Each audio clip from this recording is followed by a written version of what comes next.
শুরু করতে যাচ্ছি লেকচার 3। তো এই লেকচারের আমাদের যে টাইটেল সেটা হলো স্ট্রাকচারাল কনফিগারেশন। স্ট্রাকচারাল কনফিগারেশন হলো দুই প্রকার, একটা হলো আমাদের রেগুলার বিল্ডিং, একটা হলো ইরেগুলার বিল্ডিং।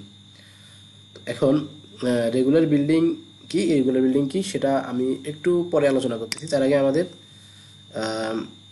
আমি একটু প্রথম লেকচারে বলেছিলাম যে আমাদের অ্যানালাইসিস হলো দুই প্রকার, একটা হলো স্ট্যাটিক অ্যানালাইসিস, একটা হলো ডাইনামিক অ্যানালাইসিস। তো এখানে আমি আলোচনা করব রিকোয়ারমেন্ট ফর ডাইনামিক অ্যানালাইসিস।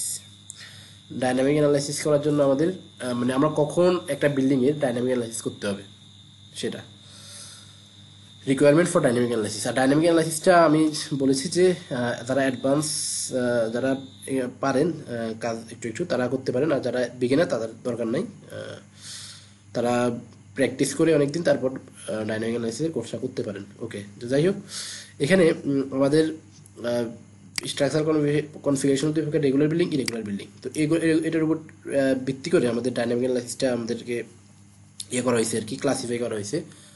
তো এখানে আমরা যে এখানে বিল্ডিংটা করব, আমাদের বিএনবিসি 2020 অনুযায়ী সারা বাংলাদেশকে 4টা সিসমিক জোনে ভাগ করা হয়েছে। তো আমরা সেগুলো হলো জোন 1, জোন 2, জোন 3, জোন 4, এগুলো এভাবে। তো আমরা যেই জায়গায় বিল্ডিংটা করতে চাই সেটা যদি জোন 2,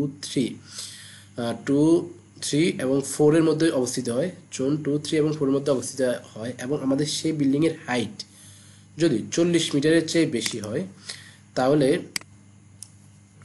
আমাদের এখানে ডাইনামিক অ্যানালাইসিস করা লাগবে। আমি আবার বলতেছি, রেগুলার বিল্ডিংটা হবে রেগুলার কি সেটা একটু পরে আলোচনা করব। তাহলে আমাদের বিল্ডিংটা যদি রেগুলার হয় এবং যদি বিল্ডিংয়ের লোকেশন জোন 1, 2 এবং 3 হয়, এবং বিল্ডিংয়ের হাইট যদি 40 ফিটের বেশি হয়, তাহলে আমাদের সেখানে ডাইনামিক অ্যানালাইসিস করা লাগবে। এটা হলো ডাইনামিক অ্যানালাইসিস রিকোয়ারমেন্ট। তাহলে 40 ইন্টু 3.28 কয় তালা হয় আমি একটু সেটা দেখাই দিই। আমাদের 13 তালা।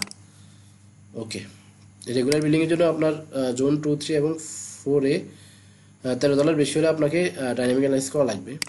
আর জোন 1 যদি হয়, আর মানে রেগুলার বিল্ডিং এবং জোন 1 হয়, বিল্ডিংয়ের লোকেশন যদি জোন 1 হয়, তাহলে আপনার হলো 90 মিটার, হাইট 90 মিটার বেশি হলে আপনাকে ডাইনামিক অ্যানালাইসিস করা লাগবে। তাহলে সেটা কয় তালা হয় আমি একটু দেখাই। সেটা হলো আপনার প্রায় 30 তালার সমান। হ্যাঁ, 29 তালা আপনি বলতে পারেন, 29 তালা। তাহলে এটা ছিল আমাদের রেগুলার বিল্ডিংয়ের জন্য ডাইনামিক অ্যানালাইসিসের রিকোয়ারমেন্ট।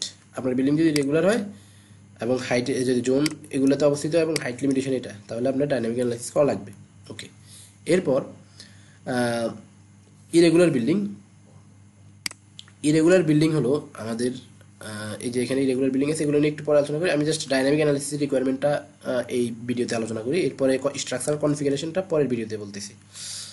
ওকে, তো এখানে আমাদের বিল্ডিংটা যদি ইরেগুলার হয় এবং জোন 2, 3 এবং 4 এর মধ্যে অবস্থিত হয়, তাহলে এবং আপনার সেই বিল্ডিংয়ের হাইট যদি 12 মিটারের বেশি হয়, তাহলে আপনাকে ডাইনামিক অ্যানালাইসিস করতে হবে। 12 মিটার মানে অনেক কম, 3.28 দেখেন কত হয়।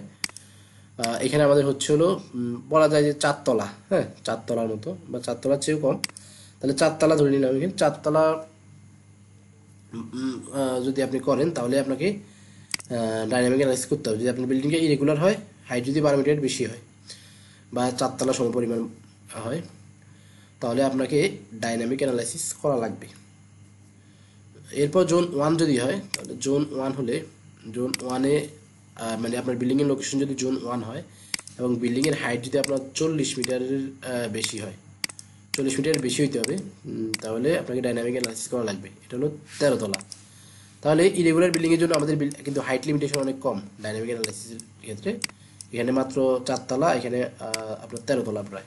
ওকে, তাহলে এটা ছিল আমাদের একটা বিল্ডিংয়ের ডাইনামিক অ্যানালাইসিসের রিকোয়ারমেন্ট বিএনবিসি 2020 অনুযায়ী।